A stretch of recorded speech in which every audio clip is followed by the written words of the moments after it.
Okay, welcome back again. This time we are going to look at how we add text to drawings, text such as these rigging notes here. There's a tool up here called multi-line text. So we left click to start that command.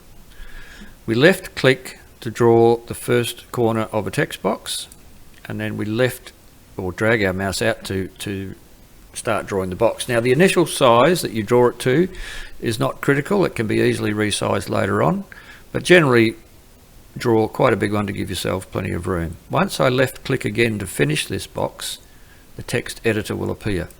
Now I can just start typing. Now I'm no speed typer, I'm just going to type some gobbledygook here to show you what's going on. You can press enter for another line,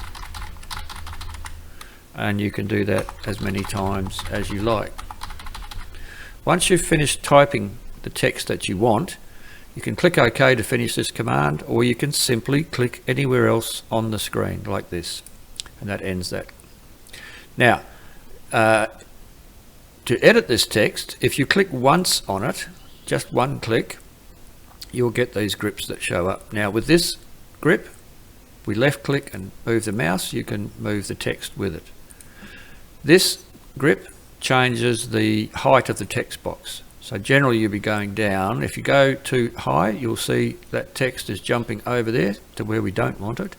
So as I say, generally you'll be resizing downwards. This one changes the width.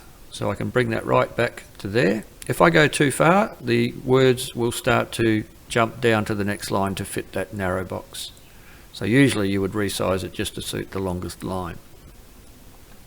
Now, if I want to change the content of the text at all, I need to just double click it and the text editor will reappear.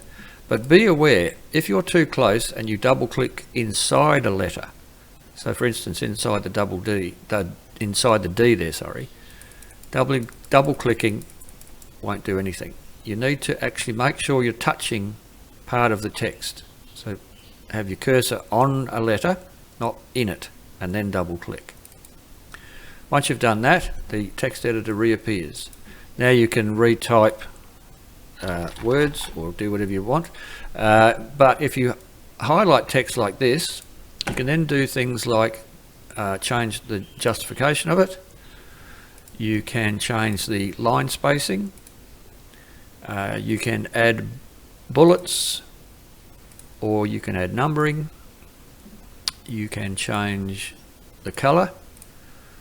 You can, I'll just highlight that all that again. You can change to bold or italic, strike throughs, underlines, all sorts of things that you can do. You can change the case, so you can make it all lowercase if you wanted to. You can change it back to uppercase. And that is pretty much it for text. It's quite easy to do. It's quite easy to move around with these grips and resize to suit. And that is text. Okay, thank you.